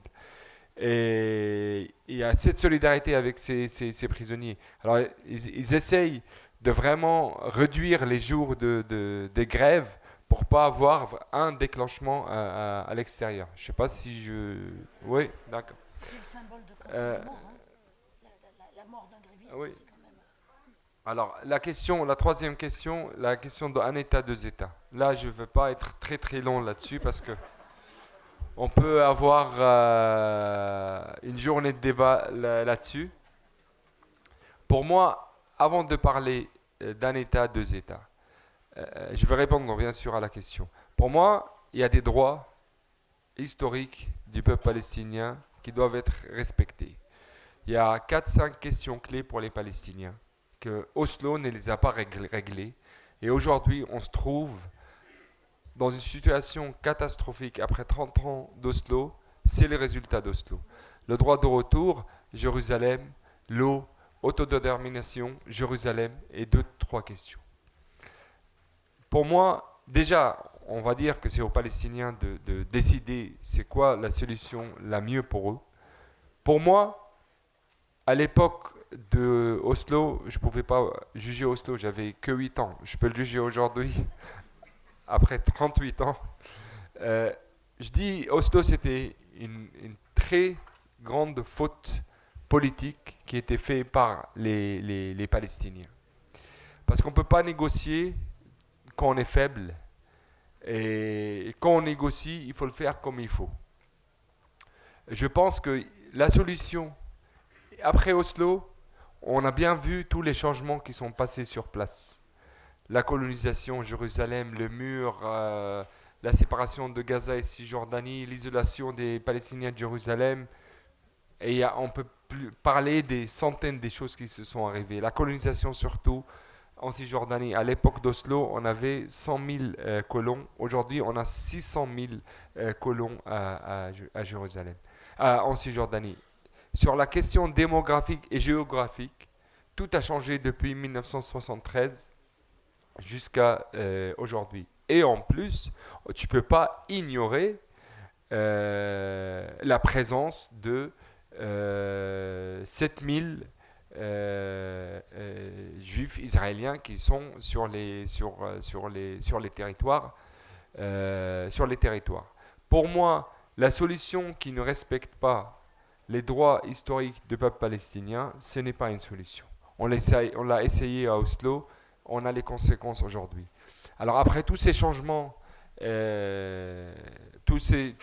changements démographiques et géographiques, je pense pour moi un seul État démocratique et laïque. Mais il faut savoir, parce que si on va le créer aujourd'hui dans le rapport de force qui est aujourd'hui, non. Dans un rapport de force qui est aujourd'hui, on aura un État d'apartheid entier. Ça c'est clair. Pour moi, d'imposer un État laïque et démocratique, il vient dans une démarche de rapport de force qui vient grâce à un mouvement de résistance palestinienne qui fait payer le prix de l'occupation à l'occupant. C'est à ce moment-là où ils sont en train de payer le prix de leur occupation qu'ils vont commencer à réfléchir à une solution. Sans un mouvement de résistance, ils ne vont pas réfléchir à une solution et à rendre droit aux Palestiniens. Alors, il reste quoi comme question ? Ah, il y avait la question des manifestations.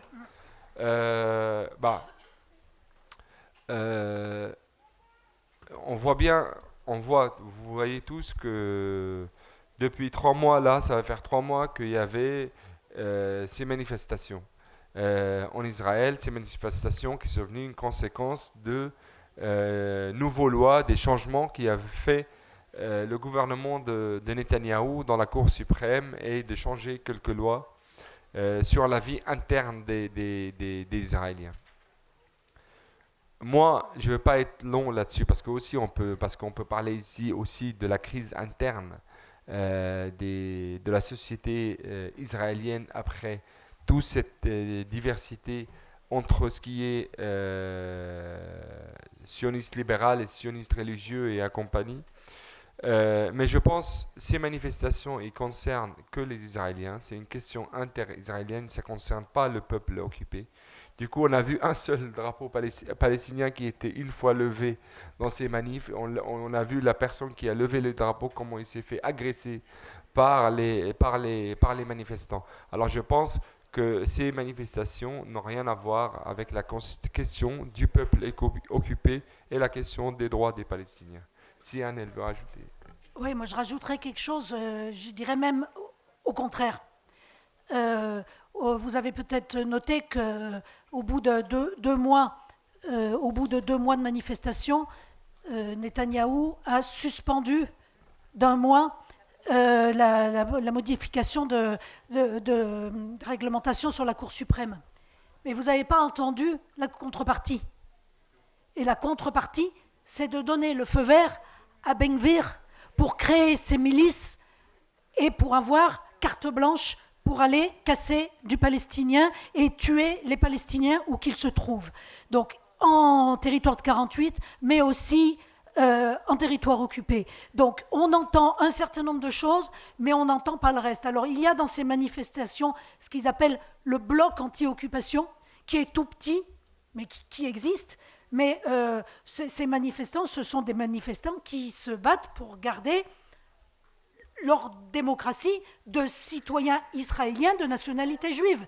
C'est pas, de même qu'en 2011, quand il y a eu ce qui s'appelait le mouvement des tentes, qui avait démarré pour une histoire de pouvoir d'achat et de prix du fromage blanc, ils ne voulaient surtout pas aborder la question de l'occupation.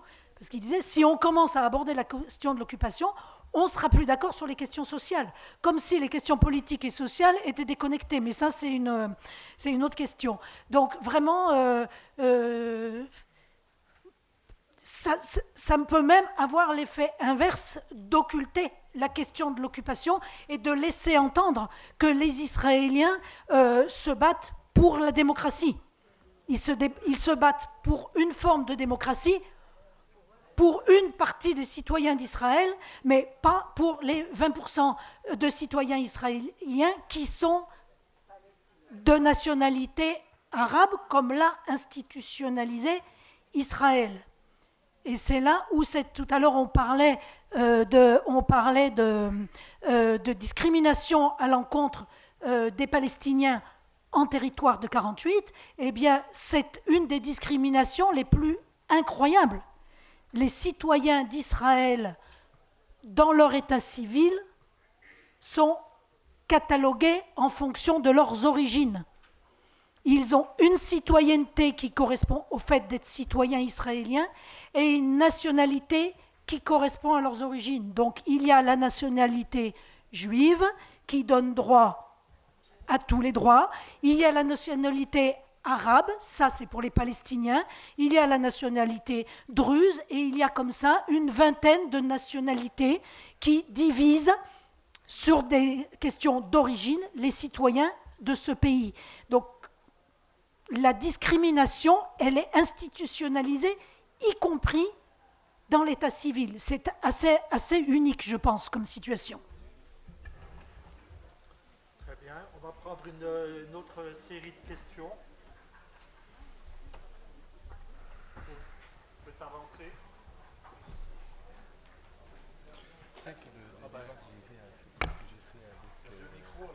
Il y a deux micros. Hein.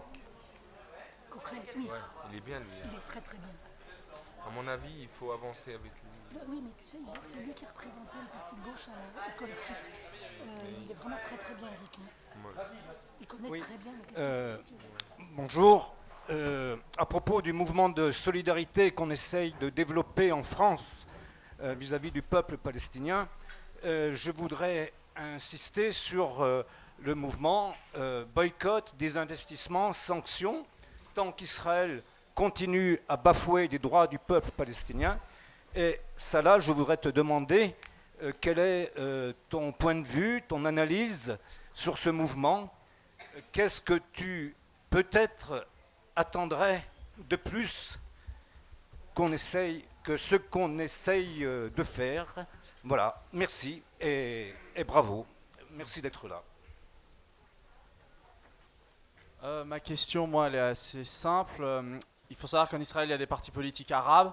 Voilà, Hadash, donc les écosocialistes, les libéraux de Ta'al, les islamistes qui étaient prêts à discuter avec Netanyahou, et puis Balad. La situation des partis politiques arabes n'est pas géniale, voire même pas du tout géniale. Qu'est-ce que vous en pensez? Est-ce que vous vous en méfiez? Est-ce que vous y êtes favorable? Qu'est-ce que vous pensez de leur stratégie? Le fait qu'à un moment, ils ont pu empêcher Netanyahou pendant très longtemps d'avoir une majorité, donc de lui casser les pieds quelque peu, même si que ce soit Netanyahou ou un autre, au final, fondamentalement, ils restent tous hostiles aux Palestiniens. Voilà, et sinon, je voulais également vous demander, qu'est-ce que vous pensez éventuellement, est-ce qu'il y a une possibilité en Palestine d'un mouvement qui soit ni membre du Fatah, ni membre du Hamas? Je sais qu'il y a eu un assassinat d'un manifestant en Cisjordanie il n'y a pas très très longtemps, et notamment beaucoup de gens qui critiquent la corruption du Fatah. Voilà. Et puis, est-ce que, je fais court. Est-il vrai que le FPLP est soutenu plus ou moins par les Iraniens, ou est-ce que c'est de la propagande? Voilà, merci. Une troisième question, troisième et dernière de la série. Merci. Ce n'est pas vraiment une question, j'aimerais juste par rapport au CRIF et par rapport au soutien des Juifs à la...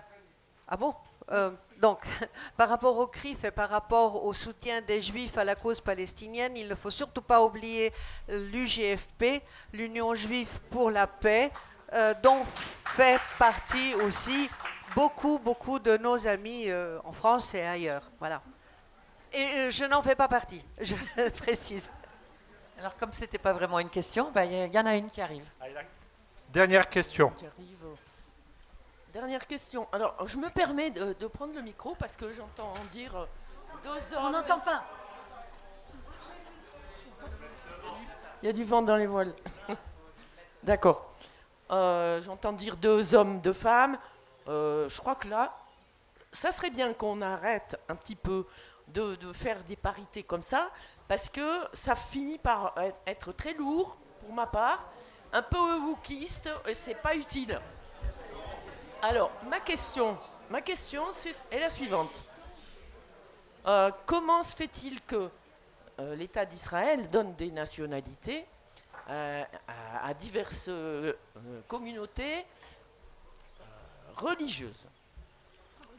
Ça me surprend. Je ne comprends pas qu'on ait le droit d'avoir la nationalité. Vous avez dit juive, c'est pas ça? Ou israélienne, si on est juif, si on est druze, bon. J'aimerais une explication parce que là, j'ai un peu de peine à comprendre. On est dans un État religieux ou dans un État laïque?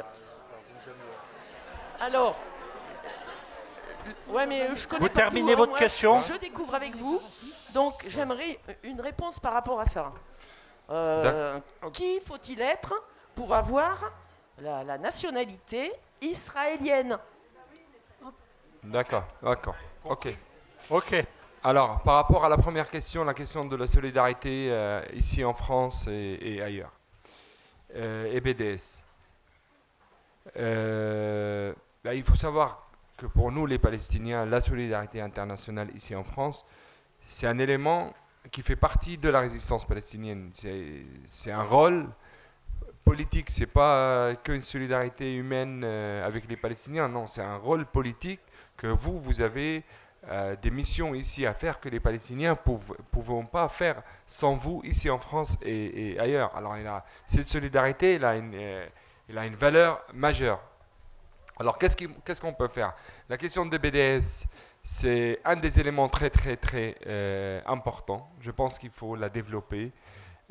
Malheureusement, on a aujourd'hui tout ce qui se passe autour de la question de Carrefour. Et je pense que c'est un nouveau élément BDS aura besoin de voir comment il faut faire avec. Je pense aussi, aujourd'hui, on doit faire appel à tous les mairies françaises qui sont jumelées avec des mairies israéliennes à annuler tous ces jumelages. Comme c'était fait une grande réussite à Barcelone il y a 1 mois et demi, aujourd'hui, il faut délégitimiter l'état de l'occupation. On commence par ici en France, on annule tous les jumelages qui sont faits par des mairies françaises et des mairies israéliennes qui sont construits sur des villages palestiniens détruits en Palestine. Il faut surtout envoyer les délégations d'ici en France aller visiter la Palestine, parce qu'une fois, je sais que parmi vous, il y a beaucoup qui sont allés, mais une fois que tu es là-bas sur place et que tu reviens, je sais que tu reviens plus révoltés qu'avant. Et les restes des projets, des jumelages avec les villes palestiniennes, les prisonniers, les femmes, bon, il y a tous les projets qu'il faut faire et il faut élargir au maximum le mouvement de solidarité. La question des Palestiniens de 48 et la question de la liste arabe et accompagnée. Moi, je fais partie de cette école qui disent que nous, les Palestiniens qui vivent en 48, on ne doit pas participer dans les élections israéliennes. Parce que notre influence est vraiment petite. On l'a vu dans tous les parlements israéliens qui étaient élus. On n'avait pas vraiment une influence politique. Parce que ça soit la gauche ou la droite israélienne, quand il y a une possibilité que les Palestiniens ils ont une petite influence, tout se réunit contre les Palestiniens qui sont membres. Et ça, c'était clair. Tout est fait pour pas que les Palestiniens ils ont cette influence. Alors, moi, je fais partie de l'idée qu'il ne faut pas montrer, ou même si ce n'est pas une démocratie, je sais que ce n'est pas une démocratie, je sais, mais les Israéliens s'en servent de dire que voilà, nous, on donne les Palestiniens le droit de participer à la vie démocratique israélienne, et voilà, ils ont des représentants. Ça fait partie de la propagande israélienne. Et moi, je pense non, à l'inverse, il faut créer un bloc palestinien à l'extérieur du Knesset, un bloc palestinien qui représente les Palestiniens et qui fait cette politique palestinienne de l'extérieur. Parce que de l'intérieur, je ne pense pas qu'on a cette influence politique qui pourra changer la politique israélienne. Par rapport à la dernière question, de la question de Fatah, Hamas et compagnie, il y avait ce sondage qui est sorti au jour du Nakba qui dit qu'il y a 65% de la population palestinienne qui disent qu'ils ne sont pas représentés par les deux grands partis. Moi, j'ai pas de doute sur ce sondage et ça ne me surprend pas.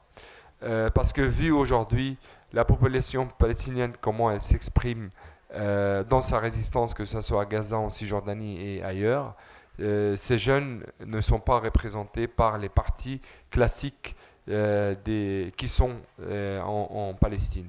La question si le FPLP ou d'autres, ils sont soutenus par l'Iran ou d'autres. Regarde, on peut depuis 79 et le changement du régime iranien jusqu'à aujourd'hui, on ne peut pas ignorer le soutien total, qu'on soit d'accord ou pas d'accord avec l'Iran, sur la politique intérieure ou extérieure. On ne peut pas ignorer le soutien total du régime iranien au peuple palestinien. Ça, c'est un fait qu'il faut le reconnaître. Sans l'Iran, les dernières 10 ans, le peuple palestinien, sur la question d'argent et d'autres, ils n'avaient pas des alliés directs, aussi fidèles, et sans demander une loyauté politique. Et ça, c'est clair, et les Iraniens, ils donnent de l'argent pour tous les Palestiniens qui demandent, et ils donnent de l'aide, et pas que de l'argent, pour tous les Palestiniens qui demandent, et leurs portes sont ouvertes pour ça. Merci.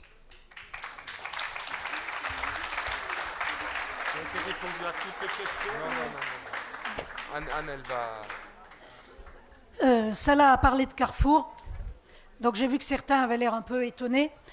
Donc vous voyez, il y a au mois de octobre ou novembre, je ne sais plus, les organisations qui sont là ont sorti un rapport sur l'implication de Carrefour avec une entreprise de distribution israélienne. Donc nous, à la suite de ce rapport, a commencé une campagne pour demander à Carrefour de se désengager de cette complicité avec Israël par l'intermédiaire dans leur relation avec ces distributeurs. C'est une campagne du même type qu'il y a eu pour Orange, pour les banques, pour des choses comme ça. Ça fait partie c'est le B de la campagne, c'est le D de la campagne BDS. Voilà, il y a le B, c'est nous directement, il y a le S, c'est les États qui ne font rien, et ça, c'est le D. Et vous remarquerez qu'il y a 2 logos CGT, c'est pas qu'on s'est trompé, c'est qu'il y a la Confédération, mais il y a la Fédération du commerce de la CGT qui est engagée dans cette campagne Carrefour.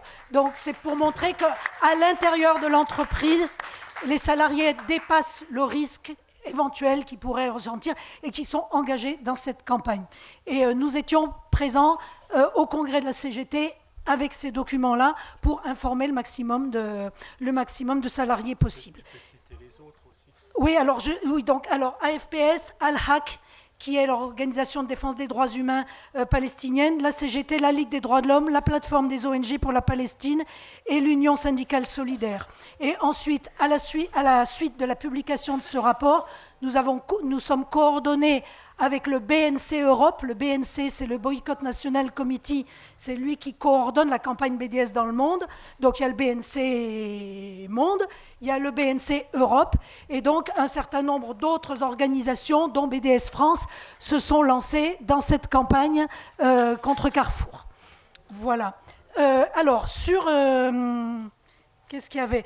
Oui, je voudrais rajouter sur les villes. Je viens de Grenoble, donc quand même...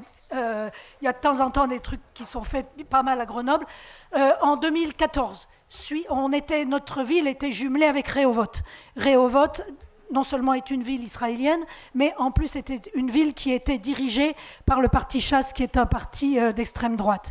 Donc Grenoble a suspendu depuis 2014 alors, il n'y a pas eu une annulation du jumelage, mais a suspendu toute forme de coopération, quelle qu'elle soit, de quelque forme que ce soit, avec la ville de Rehovot, et par contre, a maintenu et accru son jumelage avec Bethléem, jusqu'à faire, grâce à nous, un travail avec les camps de réfugiés. Parce que vous savez que les jumelages des villes, c'est de ville à ville, et que les camps de réfugiés sont un peu à part. Et on a réussi à faire entrer dans le jumelage avec Bethléem un travail avec le camp de réfugiés d'Aïda à Bethléem.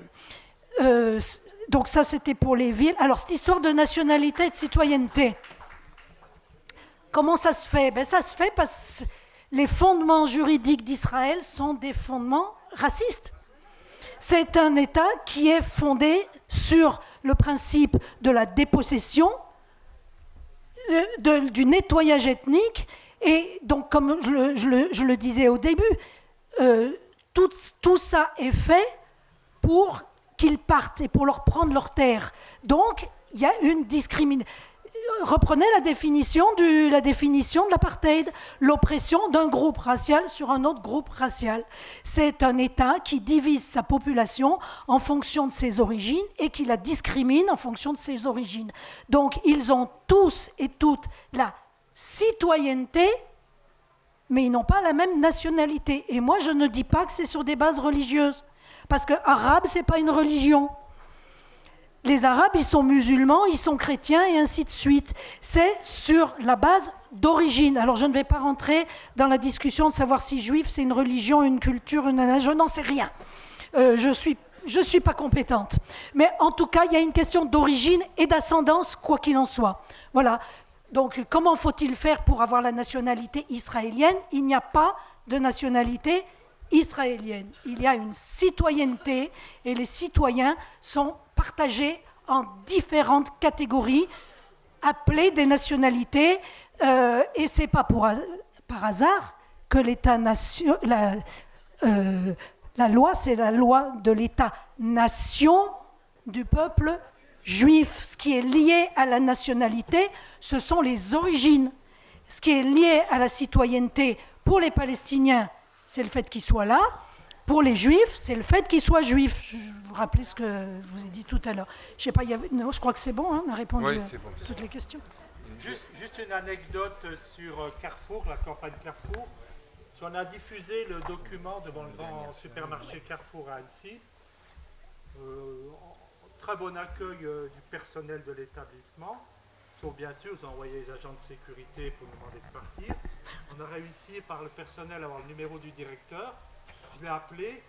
Il ne pouvait pas venir, il était coincé, mais il trouvait que c'était pas bien parce que les gens allaient jeter les papiers par terre et qu'il faudrait nettoyer. Mais tous ceux qui le prenaient, personne ne le jetait. Après, bon, on en est resté là, mais après j'ai appris par le responsable DRG, c'est qu'il avait aussi appelé la police, mais qu'elle n'a pas réussi à venir, quoi. C'est la période des retraites, ils ne sont pas déplacés. Tu vois comme quoi le préfet de Nancy. On va prendre peut-être une dernière série de questions, parce que...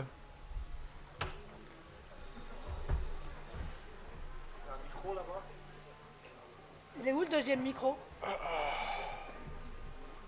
je suis au bout de Alors, comme j'ai annoncé avant, c'était plutôt une remarque, une question. Moi, je crois que c'est très important qu'on ne se trompe pas d'ennemi. Et je suis très contente que vous avez mentionné l'Iran. Je crois qu'il y a les atlantistes, l'OTAN, les États-Unis, l'Europe arrogante, naïve, suicidaire, stupide. Et il y a les pays de résistance. Et l'Iran est un pays très important. Alors, c'est pas pour rien que tous les jours, vous trouverez quelque chose horrible sur l'Iran, sur les journaux. C'est pas par hasard, parce que, voilà, on veut nous... Il y a quand même une résistance du peuple iranien aussi, à ne pas oublier. Oui, mais on veut nous jeter toujours des os. Ça, la gauche, elle aime les droits de l'homme, les trucs de la femme, etc.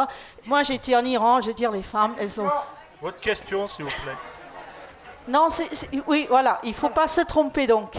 Et j'aimerais bien aussi qu'on inclue la Syrie.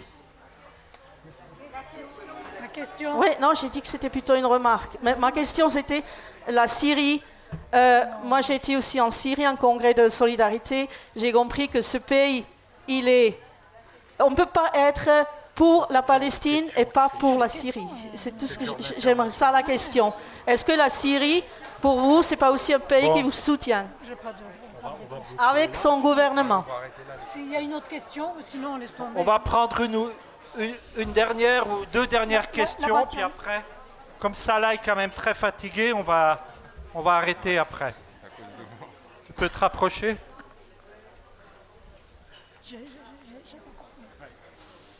Alors, est-ce que vous pouvez rappeler ou énumérer les intérêts économiques, géopolitiques qui expliquent un tel déni en fait de l'Occident? Quels sont les principaux intérêts économiques et géopolitiques d'Israël qui explique le déni de l'Occident? Ouais. En fait, tu nous demandes de refaire une nouvelle conférence, quoi, en gros. Ouais. Ouais. Alors, les grandes lignes. Attends, il y a une deuxième question. La dernière. Okay. À Lyon, on a aussi fait venir Jean Stern pour parler du pinkwashing en Israël, autrement dit la politique LGBT-friendly d'Israël, qui se prétend comme une terre droit de l'homiste et LGBT-friendly, contrairement à la Palestine qui serait homophobe. Du coup, c'était aussi une manière de questionner les différentes identités en Palestine, LGBT. On a évoqué aussi la situation des femmes en particulier. Est-ce que c'est une stratégie que vous trouvez pertinente et est-ce que ces voix existent de manière plus étouffée en Palestine aussi? Merci. Donc on va arrêter là pour les questions, on va faire les deux réponses. D'accord. Alors la question par rapport à la question économique. Alors, il faut savoir que Israël, elle était créée pour les intérêts des grandes forces impérialistes, que ce soit les États-Unis ou d'autres.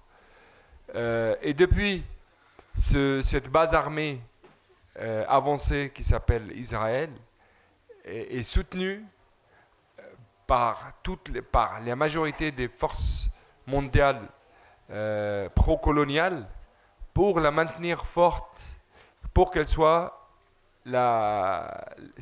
pour bien garder cette base armée bien forte. Avec la France et d'autres, il y a des centaines de projets économiques, tout ce qui est projet de surveillance par exemple. Et les Israéliens, ils ont plein de... le commerce, tout ce qui est commerce des dattes, des légumes, des fruits. Et pas que ça. Là, on vient avoir la nouvelle parce qu'il y avait le chef de la gendarmerie, par exemple, français, qui était à Tel Aviv récemment, qui était en réunion avec le chef de ce qu'on appelle l'IMM. L'IMM, c'est l'unité antiterroriste israélienne, qui a demandé leur coopération pour venir faire, pour participer, pour garantir la sécurité des Jeux Olympiques en France. Alors il y a cette participation, il y a plein de projets avec la police, avec les sécurités. Par exemple, moi, une fois, je me souviens bien, en 2010, j'étais dans une prison et j'étais représentant des prisonniers. Et pour une semaine, je n'ai pas vu ni le directeur de la prison, ni le chef de renseignement, ni le chef de sécurité. Je me suis dit, bon, c'est bizarre qu'ils ne sont pas là parce que quotidiennement, on se parle et on essaye de négocier. Après une semaine, ils sont venus, j'ai dit, mais vous étiez où? Ça fait une semaine que vous n'étiez pas là. Ils me disent, ah, bon, on était au Beaumet.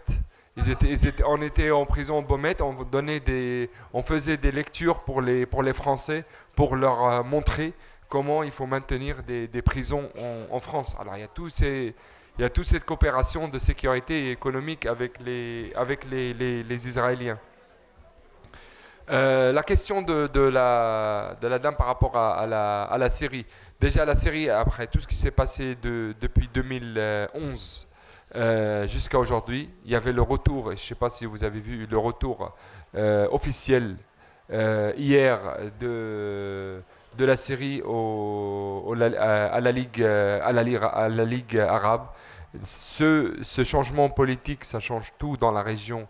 Le retour de la Syrie après 12 ans à la Ligue arabe. Je pense que la Syrie, après tout ce qui a été fait, et encore, c'est pas terminé. C'est pas terminé. On a toute la question avec ce qui se passe dans le nord avec la Turquie et la présence des forces américaines sur le sol syrien. Mais la Syrie aussi, elle a joué un rôle sur la question palestinienne. Et historiquement, qu'on soit d'accord ou pas d'accord, ça c'est autre chose. Mais aujourd'hui, le régime syrien, avec tout ce qui se passe, tout ce qui s'est passé depuis 11 ans sur son sol, je pense que la priorité, c'est la reconstruction de la Syrie. Alors, sur la question du pinkwashing, je dirais une seule chose, c'est raconter un événement qui s'est passé à Naplouse. Donc, soi-disant, Israël est LGBT-friendly. Et preuve en est, le premier couple marié en France, Israël lui avait payé une semaine de vacances, le premier couple d'hommes à Montpellier, une semaine de vacances à Tel Aviv pour profiter de cette belle nation gay-friendly.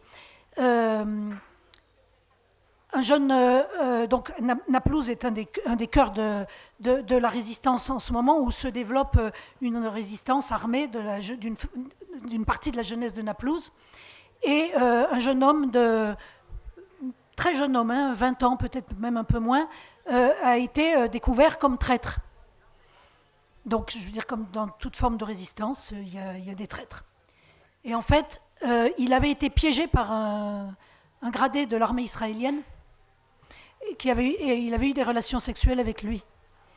Et donc, il lui a ensuite dit qu'ils allaient diffuser les images, et que si il ne voulait pas qu'ils diffusent les images, eh bien, il fallait qu'il collabore avec eux.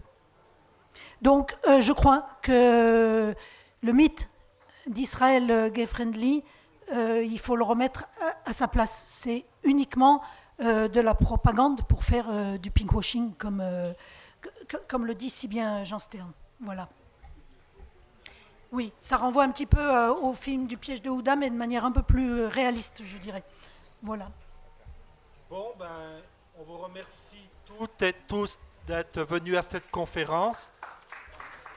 Et je pense que pour Salah, c'est bien d'arrêter maintenant parce qu'il faut le préserver, parce qu'il faut pas qu'il préfigure trop de ses résistances. Si vous souhaitez, on a un petit document sur l'apartheid israélien, si vous voulez. Il est là sur le coin de la table. Donc on vous remercie encore pour ça là. Palestine vivra! Palestine! Palestine vivra! Palestine vivra! Palestine vivra! Palestine vivra! Palestine vivra! Palestine vivra!